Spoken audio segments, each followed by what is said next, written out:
ஓம் குருவே துணை ஸ்ரீ வராகமிகிற ஜோதிட பயிற்சி மையம் வழங்கும் astro online Kallakurichi YouTube channel தங்களை அன்போடு வரவேற்கிறது. ஐயா, வந்திருக்கக்கூடிய அத்துணை ஜோதிட பெருமக்களுக்கும் முதற்கண் வணக்கம். நம்முடைய ஸ்ரீ வராகமிகிற ஜோதிட பயிற்சி மையம் கள்ளக்குறிச்சி 34வது ஜோதிட சிறப்பு கருத்தரங்கம். குருவருளும் திருவருளும் அவங்க நினைச்சாதான் நம்ம அந்த விஷயத்தையே பண்ண முடியும். இறை அனுக்கிரகமும் குரு அனுக்கிரகமும் கண்டிப்பாக இருந்தாதான் ஒவ்வொரு காரியத்தையும் நம்ம செய்ய முடியுன்ற அந்த விஷயத்தை சொல்லிக்கொண்டு என்னுடைய குருநாதர்களை வணங்கி என்னுடைய குலதெய்வத்தை மனசுல எண்ணி நம்ம 34வது கருத்தரங்கம் ஒரு சிம்பிளா நடத்தலாம்னு முடிவு பண்ணி பண்ணாலும் இருந்தாலும் கொஞ்சம் நல்ல லெவலுக்கு தான் வந்திருக்கக்கூடிய அத்துணை ஜோதிட பேச்சாளர்களுக்கும் ஆன்மீக அன்புகளுக்கும் மற்றும் மாணவர்களுக்கும் முதற்கண் வணக்கம். இப்போ பார்த்தீங்கன்னா இப்போ சமீபத்தில் பார்த்தீங்கன்னா ஒரு ஆண்டு 60 வருடங்கள் இருக்கு இல்லையா? ஆண்டுகள் மொத்தம் 60. இந்த 60 ஆண்டுல 40வது ஆண்டாக இந்த பராபவ ஆண்டு முயற்சியா இருக்குது. பராபவ ஆண்டுன்றது எப்படி இருக்கும்? இந்த ஆண்டுகள்ல பார்த்தீங்கன்னா குரு பெயர்ச்சி வருது. அதாவது ஜூன் மாசத்துல ஒரு குரு பெயர்ச்சி வருது. இந்த பராபவ ஆண்டு பிறக்கும் போது எந்த மாதிரி ராசியில பிறகுது, என்ன மாதிரி நட்சத்திரத்துல பிறகுது? ராகுனுடைய நட்சத்திரத்துல இந்த ஆண்டு பிறகுது. சதயத்துல பிறந்தது இல்லையா? பராபவ ஆண்டு சதய நட்சத்திரத்துல சந்திரன் இருக்கும் போது பிறகுது. அப்ப சந்திரன்றது யாரு? தாயார், நீர், மனம், பெண்கள். இதுல ராகு சம்பந்தப்படுறதால கண்டிப்பாக இவங்களுக்கெல்லாம் பிரச்சனை வரும். மனம் வேதனைப்படும். தாயார், அதாவது பெண்களுக்கு அவமானம், அவச்சொல், தேவையில்லாத பழி. ராகு என்பது வழிபறி, ரேப்பிங், இந்த மாதிரி சிக்கலாம் இந்த ராகுடைய நட்சத்திரத்துல இந்த வருஷம் பிறக்கிறது நடக்கும். அதே போல பாத்தீங்கன்னா இந்த பராபவ ஆண்டு பிறந்த லக்னம் எது அப்படின்னு பார்க்கும்போது ரிஷப லக்னத்துல பிறந்திருக்கு.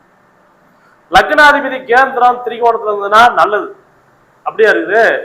லக்னாதிபதி 12ஆம் இடத்துல உச்சம் பெற்ற சூரியனோட 4ஆம் இடத்து அதிபதியோட சேர்ந்திருக்குது. இப்ப 4ஆம் இடம்ன்றது சொத்து சுகம் தானே.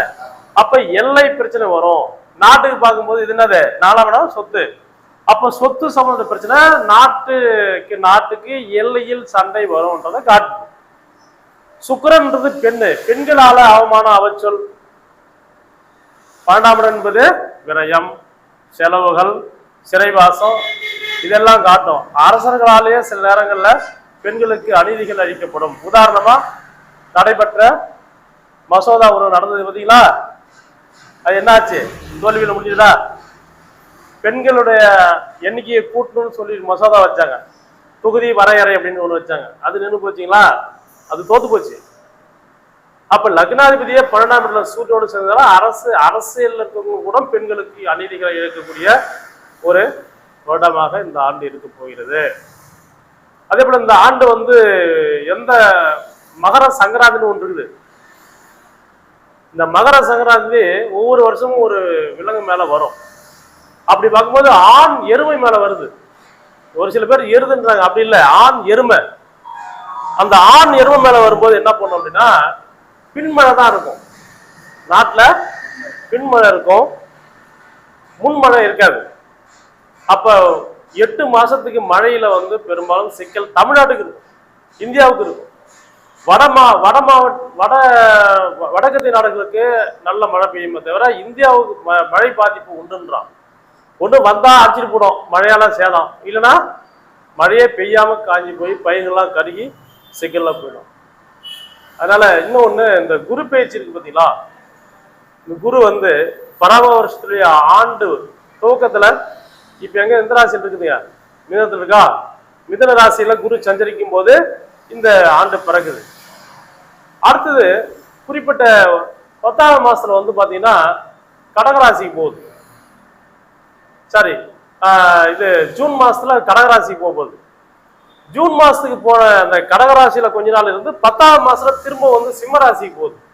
அப்புறம் திருப்பி ரிட்டர்ன் ஆகுது. இப்படி ஒரு வருட கிரகமான குரு பகவான் தொடர்ந்து 3 ராசிகளில் சஞ்சரிக்கும் காலத்துல 100 கோடி பிணங்கள் விழும் அப்படின்னு சொல்லி நம்முடைய ஜோதிட சாஸ்திரம் சொல்லுது. அப்ப கொரோனா வந்த மாதிரி புதுவிதமான வைரஸ்கள் வர வாய்ப்பு இருக்குது. புதுவிதமான நோய் வரும், மக்களுக்கு பீதி வரும், சண்டை சச்சரவு வரும், போர்கள் மூலம். இந்த போர் எப்போ முடிவுக்கு வரும்னா குரு பயிற்சிக்கு பிறகு முடிவுக்கு வர வாய்ப்பு இருக்குது. கடகராசி குரு வரும்போது கண்டிப்பா இந்த சண்டை முடிவுக்கு வரும். ஜூன் மாசம் 26ஆம் தேதிக்கு பிறகு கண்டிப்பா வந்து போர் நிறுத்தம் அறிவிக்கப்படும். அது இதெல்லாம் போராட்டம் நடந்துட்டு தான் இருக்கும், போர் இருந்துட்டு தான் இருக்கும். அதே போல இந்த வருஷத்துல பின்மழை தான் முன்மழை இல்லை அப்படின்னு முடிவு பண்ணிக்கலாம். இன்னொன்று, எப்பயுமே ஒரு கெட்ட கிரகம் நல்ல கிரகத்துடைய ராசியில போய் நிற்க கூடாது. சனி பெயர்ச்சி என்பது வாக்கியப்படி நடந்தது இல்லைங்களா? அந்த சனி பெயர்ச்சி வந்து மீன ராசிக்கு போகுது. நவகிரகங்களை நைசர்கிய பலம் கொண்ட நைசர்கிய இயற்கை சுபர், நைசர்கிய சுபர்னு சொல்லக்கூடிய கிரகம் யாது அப்படின்னா குரு பகவான் தான். அந்த குரு பகவான் வீட்டுல நைசர்கிய அசுபர், முழுமையான அசுபர்னு பார்க்கும்போது சனி. இந்த சனி அங்க போய் உட்காருது. ஒரு திருட நல்ல வீட்டுல போய் உட்கார்ற கதை, ஒரு திருடன் கோயில்ல போய் உட்கார்ற கதை, ஒரு திருடன் நகர்ல போய் உட்கார்ற கதை. அவன் எதாவது ஒரு திருடன் போய் என்ன பண்ணுவான், கை சும்மா இருக்காது, எதாவது நகை தூக்கி பாக்கெட்ல சொல்றதா பார்ப்பான். அப்ப குரு வீட்டுல சனி போகும்போது வேலையாட்களால, சிறு சிறு நாடுகளால பெரிய நாடுகளுக்கு தொந்தரவு வரும். சின்ன நாட்டுக்கு பெரிய நாட்டுக்கு சண்டை வரும். பாருங்க, இஸ்ரேல் சின்ன நாடு, அமெரிக்கா பெரிய நாடு, சண்டை வந்துருக்குதா? இது போல நிகழ்வுலாம் நடக்க வாய்ப்புகள் இருக்குது. இதெல்லாம் இப்படியே போகுமா அப்படின்னா இந்த பராபவ ஆண்டு பெரும்பாலும் மிஸ்ர பிரபஞ்சம் சொல்லுவாங்க, ரெண்டும் கலந்துதான் இருக்குமே தவிர முழுமையா ஒரே நல்லதாகவும் நடக்காது, ஒரே கெடுதாகவும் நடக்காது. இன்னொன்னு, அந்த லக்னத்தை வந்து வேற யாராவது பார்க்கறாங்க, யாரும் பார்க்கல. அதாவது ஆண்டு பிறப்பு ஜாதகத்தை சுபகிரகங்கள் பார்க்கணும். லக்னாதிபதியும் 12ஆம் இடத்துல, அதே போல பாக்கியாதிபதி யாருன்னா சனி பகவான், அவரும் 11ஆம் இடத்துல போய் உட்காந்துருக்காரு. ஒரே விஷயம் தான், பாக்கியாதிபதி சனி 11 ஒரு பெரிய விசேஷம். 10ல ராகு. தொழில் வளர்ச்சி நல்லா இருக்கும், தொழில் சார்ந்த விஷயம்லாம் சிறப்பாக இருக்கும், தொழில் வளர்ச்சி நல்லா இருக்கும். ஆனா சண்டை சிச்சு நாட்டில் இருந்துட்டு தான் இருக்கும். இந்த பராபவ ஆண்டு ஒரு சுமாராக தான் இருக்கும். சித்திரை, வைகாசி, ஆனி, ஆடி இந்த 4 மாசத்துல ஓரளவு சுமாரான மழை பெய்யும். கண்டிப்பா மழை இல்லைன்னா சொல்ல முடியாது. ஆனா 4 மரங்கா மழை கட்டிக்குது. 4 மரங்கா மழை என்பது 3 மரங்கா மழை கடல்ல பெஞ்சிடும். ஏன் 3 மரங்கா மழை கடல்ல பெய்யும்? அப்படி இல்லையா? இந்த உலகத்துல நீர் அதிகம், நிலம் கம்மி. 3 பங்கு தண்ணி, 1 பங்கு நிலம். அப்ப 4ஆ பிரிக்கிறாங்க. 3 1 4. 3 மரங்கா தண்ணிலையும் கடல்லையும், 1 மரங்கா பூமியிலையும் பெய்யும். அதே போல 1 மரங்கா மழைனா செம்ம மழை பெய்யும். ஒரு வருஷத்துல 1 மரங்கா மழை கட்டிருக்காங்கன்னா அந்த வருஷம் தான் அந்த நாடு சுபிச்சமா இருக்கும். அதனால மழை சித்திரை, வைகாசி, ஆனி, ஆடி இந்த 4 மாதம் சுமாரான மழை கண்டிப்பா பெய்யும். அதே போல ஆவணி, புரட்டாசி, ஐப்பசி, கார்த்திகை இந்த 4 மாசத்துல நல்ல மழை. இதை விட கார்த்திகை மாசத்துக்கு பிறகு மார்கழி, தை, மாசி, பங்குனி இந்த 4 மாசம் நல்ல மழை பெய்யும் அப்படின்னு சொல்லி பஞ்சாங்கத்துல போட்டிருக்குது கணிப்பு.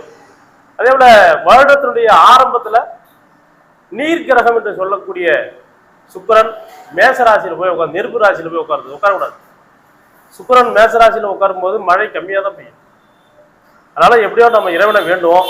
எல்லாம் வல்ல பரம்பொருள் இந்த எல்லாத்தையும் கல்லுக்குள்ள தேரையும் எள்ளுக்குள்ள எண்ணெய் வச்சுக்கிற இறைவன் நம்மளையும் காப்பாற்றுவார் என்று சொல்லிக்கொண்டு இந்த வாய்ப்பை கொடுத்த உங்களுக்கும் பிரபஞ்சத்துக்கும் நன்றி கூறி விடைபெறுகிறேன். நன்றி, வணக்கம், வாழ்த்துக்கள்.